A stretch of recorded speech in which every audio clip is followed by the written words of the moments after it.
من النار أو كما قال النبي عليه الصلاة والسلام صدق الله مولانا العظيم وصدق رسوله النبي الكريم ونحن على ذلك من الشاهدين والشاكرين والذاكرين والحمد لله رب العالمين.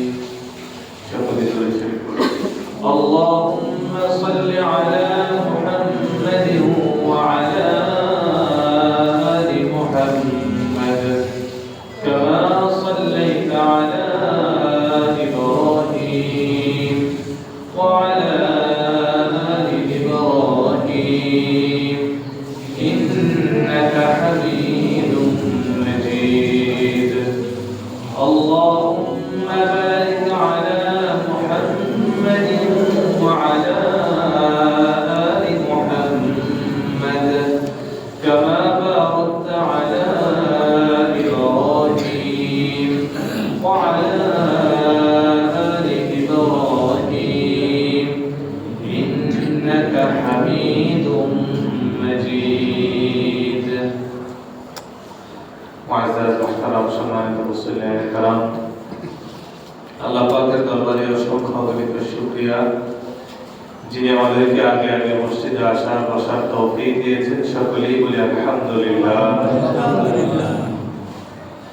নির্বাচনের আমেজ শেষ করবার পর বহু প্রতীক্ষিত এক বছর পরে আসছে আমাদের কাছে পবিত্র মাহে রমাদান। হয়তো নির্বাচনের আমেজের কারণে রমাদানের কথা আমরা ভুলেই গিয়েছি। আমাদের চোখের সামনে এতদিন পর্যন্ত শুধু এই মিছিল মিটিংই গেছে, অমুক মার্কায় ভোট দিন, তমুক ভাইকে সফল করলো, তাই না? তো যে কারণে নির্বাচন যে খুব রমাদান যে খুব শান্তি ঘটে এই কথাটা আমরা ভুলেই গিয়েছি। আজকে 24 শাবান চলছে। যদি শাবান মাস 29 দিনের হয় তাহলে আর মাত্র 5 দিন সময় বাকি আছে। তাহলে 5 দিন পরে আমাদের কাছে এসে ধরা দিচ্ছে পবিত্র মাহে রমাদান। পবিত্র মাহে রমাদানের মুবারকের এটা এমন একটি মাস যে মাসে আল্লাহ রাব্বুল আলামিন কোরআন নাযিল করেছেন এবং এই মর্মে আল্লাহ কোরআনে কারীমে বলেন শাহরু রমাদানাল্লাযী উনজিলা ফীহিল কুরআন। রমজান মাসের প্রথম পরিচয় হচ্ছে এটা যে এই মাসে আল্লাহ তাআলা কোরআন নাযিল করেছেন। তো যে কারণে এই মাসটা আল্লাহ তাআলার কাছে অনেক দামি। যদি কোনো ব্যক্তি রমজান মাসে একটি ফরজ নামাজ বা ফরজ ইবাদত করে তো যেন 70টি ফরজ ইবাদত করার সমান সে সওয়াব পেয়ে যায়। একটি নফল ইবাদত করলে একটি ফরজ ইবাদতের সওয়াব রমজানের মুবারকে আল্লাহ তাআলা দিয়ে থাকেন। আল্লামা ইবনে কাইয়্যিম আল-জাওযী রাহিমাহুল্লাহ তিনি তার কিতাবের মধ্যে লিখেছেন নামাজের ভিতরের 1 সেকেন্ড এটা নামাজের বাহিরের 70,000 বছরের চেয়ে উত্তম। আমরা যে নামাজের ভিতরে যতক্ষণ থাকি আল্লাহ তাআলা চাইলে আমাদেরকে বাধ্য করতে পারতেন যে তোমাদেরকে 60 বছর হায়াত দিয়েছি তো 60 বছর পুরোটাই নামাজে বা সিজদায় কাটাইবা, এটা করতে পারতেন, কিন্তু সেটা না করে আমাদের কাছ থেকে মাত্র কিছু কিছু সময় দিনে মাত্র কয়বার 5 বার বলছো অমুক সময় আসো 2 টাকা নামাজ খরচ করলাম, অমুক সময় আসো 4 টাকা খরচ করলাম, এভাবে করে মাত্র 5 বার আমাদেরকে ডাকে, 5 বার হাজিরা নেন আমাদের কাছ থেকে। আর বাকি সময়টা আমরা আমাদের নিজস্ব কাজে ব্যয় করতে পারি, বাকি সময়টা আমরা আল্লাহ তাআলার বন্দেগী ছাড়াও নিজস্ব স্বাধীনতায় চলতে পারি। তো সেই জায়গাতে আল্লাহ রাব্বুল আলামিন আমাদেরকে বাধ্য না করে বললেন তোমরা যে ওই যে 2 রাকাত নামাজ পড়তে 10 মিনিট ছিল, 10 মিনিটের প্রত্যেক সেকেন্ড সেকেন্ড এটা যেন নামাজের বাহিরের 70,000 বছরের চেয়েও উত্তম সময় চলে যাবে। সুবহানাল্লাহ। তেজন্য রমজান এটা পরিপূর্ণ ইবাদতের মাস। রমজান আসার আগে কোন কিছু আসতেছে তার আগে আমাদের দেশে একটা সব সময় চলে, এটা নির্বাচনের আগে ছিল আর 2 দিন বাকি আছে আর 10 দিন আছে, বলে কিনা? তোমার রমজানের কদিন আছে? 5 দিন পরে সবাই সমস্ত আপেক্ষিক বিষয়, এটা আল্লাহ রাব্বুল আলামিন কোরআন শরীফে বলেছেন, ওয়ালাউ আরাদুল খুরুজ আলা আ'আদু লাহু উদ্দা। কোন একটা যুদ্ধে সাহাবায়ে কেরাম আজমাইন সহ যাওয়ার কথা ছিল, তো কিছু দুর্বল নতুন মুসলমান তারা যুদ্ধে যায় না, না যাওয়ার কারণে তাদের জন্য বিশাল শাস্তি। এটা আমি আগে যখন আলোচনা করেছি, তাদের সাথে কেউ কথা বলে নাই, 40 দিন পর্যন্ত তাদের সাথে কেউ কথা বলে নাই। তো এখন এদেরকে দোষারোপ করা হয়েছে, তোমরা যাও নেই কেন? তো নতুন মুসলমান হয়েছে, এখন ইসলামের পরিপূর্ণ মায়া ভালোবাসা এখন ভিতরে আসে নাই। তো যে কারণে জিহাদের এই কথাটাকে খুব বেশি গুরুত্ব সহকারে নেয় নাই।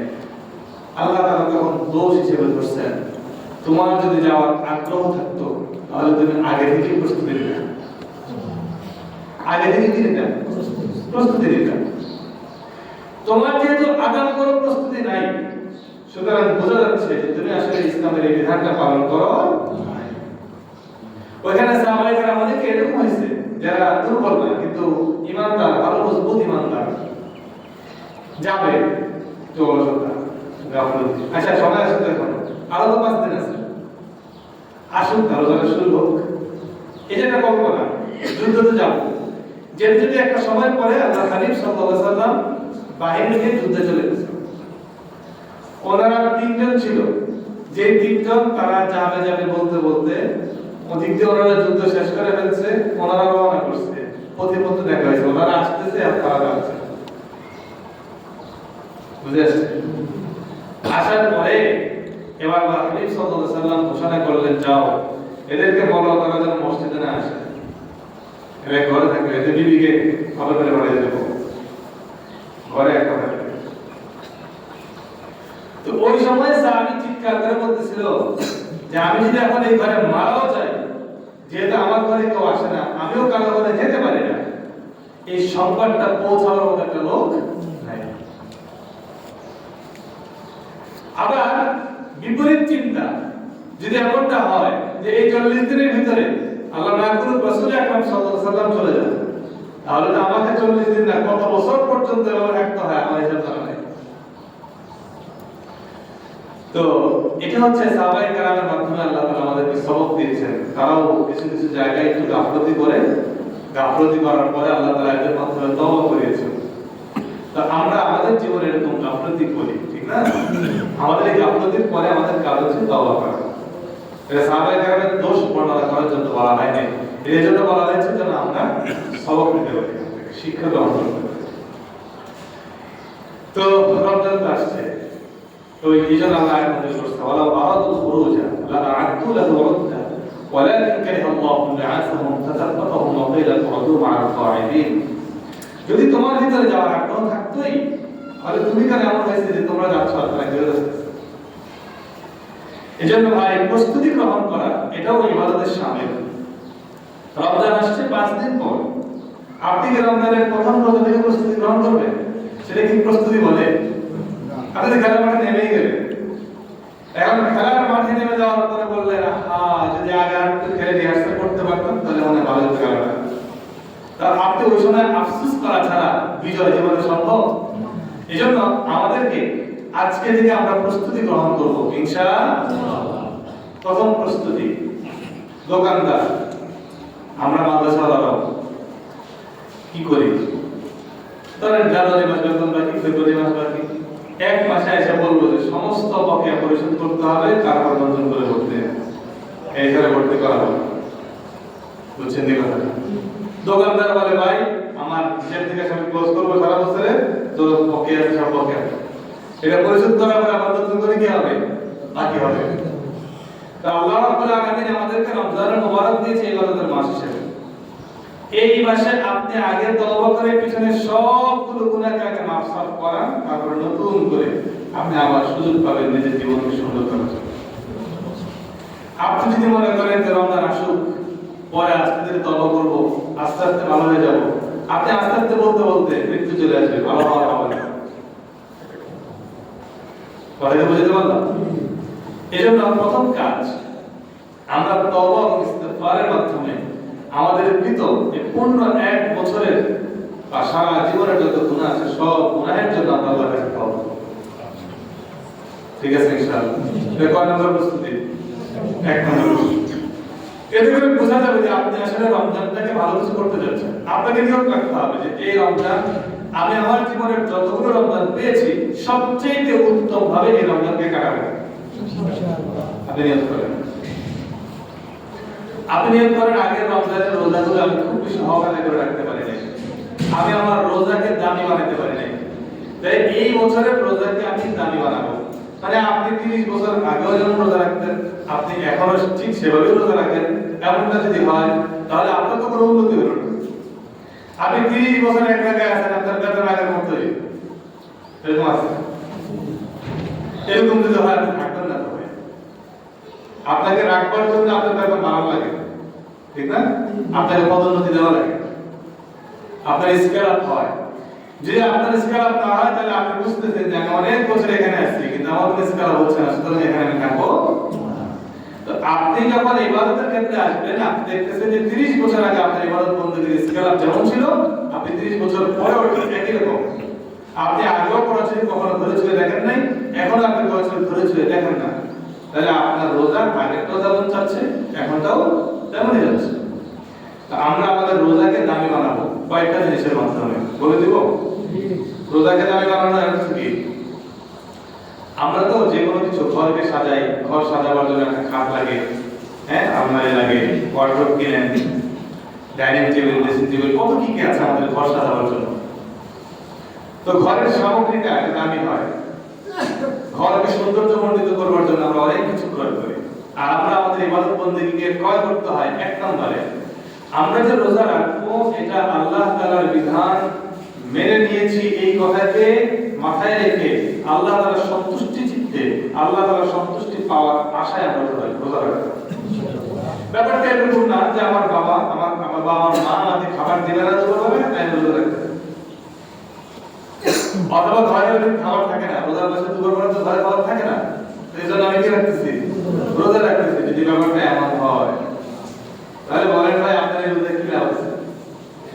এটা উপাস হচ্ছে, এই উপাসে কোনো ফায়দা। তাহলে এক নম্বর আমরা নামাজ পড়তে আসছি এটা আল্লাহ তাআলা বলছেন এবং আল্লাহ বলার অধিকার রাখেন, কারণ আমার জীবন আমার মরণ আমার হায়াত সবকিছু কার? সবকিছু আল্লাহ তাআলার অধীনস্থ। এজন্য আল্লাহ তাআলা এই অধিকার রাখেন আমাকে যখন যাই ইচ্ছা তখন তাই বিধান দিতে পারেন।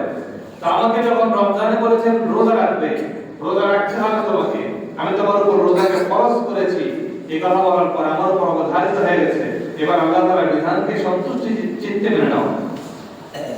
তাহলে আমরা আমাদের রোজাকে দামি বানানোর জন্য প্রথম যে দায়িত্ব পালন করব, আমরা রোজা রাখবো কার সন্তুষ্টির জন্য? আল্লাহর সন্তুষ্টি। 2 রোজাকে দামি বানাতে হবে। এই রমজান যেই কারণে দামি হয়েছে ঠিক রমজানের রোজা দেওয়ার সেই কারণে দামি হবে। এবার প্রশ্ন, রমজান কি কারণে দামি হয়েছে? আল্লাহ কোরআনে বলেছেন শাহরু রমাদানাল্লাযী উনজিলা ফীহিল কুরআন, এই মাসে কোরআন নাযিল হয়েছে বলে রমজান দামি হয়েছে। প্রশ্ন, এবার রোজাদার দামি হবে কিভাবে? যে রোজাদার কোরআনকে তার রমজানের সঙ্গী বানাতে পারবে ওই রোজাদারও দামি হয়ে যাবে।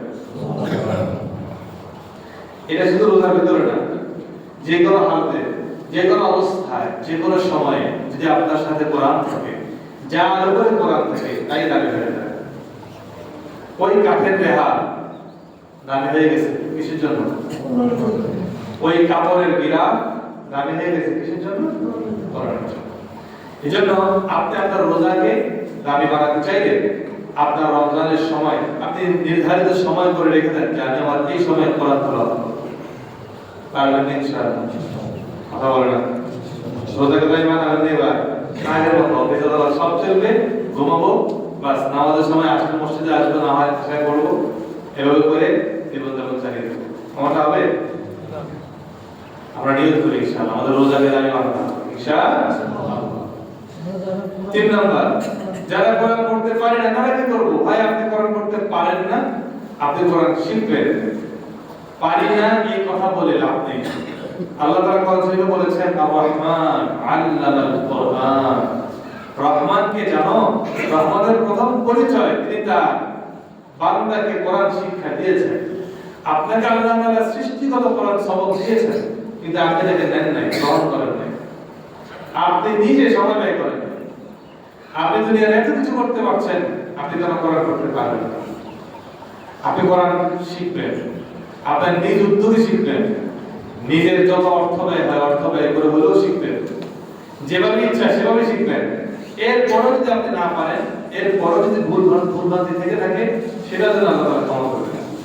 কিন্তু পারি না বলে 80 বছর কাটিয়ে দেওয়া, পারি না বলে 70 বছরের জীবন কাটিয়ে দেওয়া, এরকম সুযোগ আছে?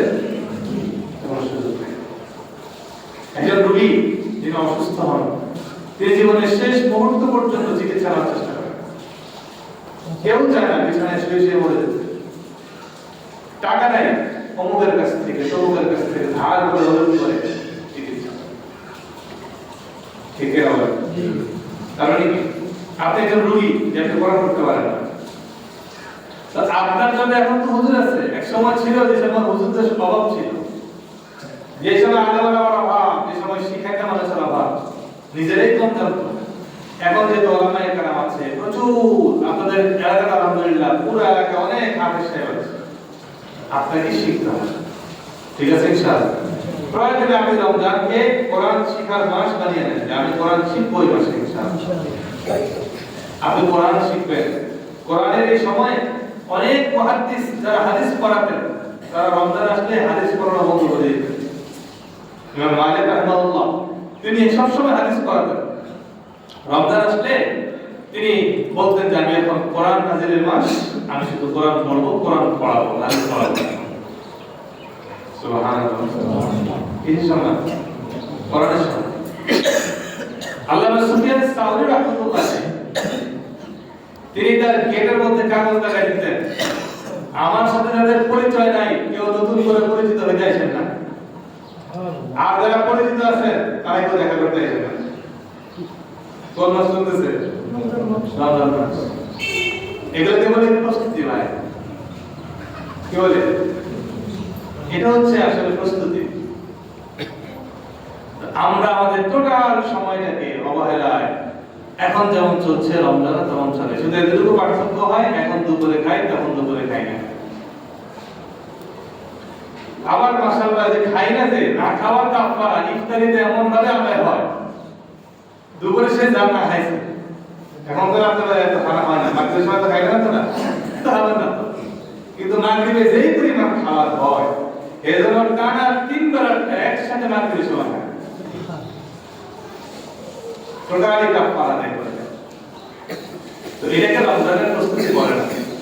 রমজান আসলে আমরা টোটালি মার্কেটিংয়ে ব্যস্ত, সবাই খুব মার্কেট, আরো বেশি লাইলাতুল কদরের সময় আরো বেশি মার্কেট হয়, যে সময় আরো বেশি দাম। আল্লাহ তাআলা কোরআনে বলেছেন লাইলাতুল কদরে খায়রুম মিন আলফি শাহর। ওই শব্দ উল্লেখ করার পরে ওই সময় দাম আরো বেশি বাড়ে, আর তারাও আরো ওই সময়ে বেশি মার্কেট হয়। এবং এবার আজকে নতুন না, এটা আমার আগে মসজিদ যত বছর হয়েছে তত বছর ঠিক হুজুর ওয়াজ করে কনফারেন্স, ঠিক না? আমি নিজে 5 বছর ওয়াজ করে গেছি, 12 বছর চলছে এই একই ওয়াজ। তথাপিও আমরা মনে করছি এটা হুজুরের কাজ হলো বলা, আমাদের কাজ হলো শোনা। হুজুরটা বলছে, আমরা আমাদেরটা শুনছি, খেলা দেখতে হবে, ঠিক না? যারা নিয়ত রাখছে আপনার জীবনে কোনোদিন পরিবর্তন আসবে না।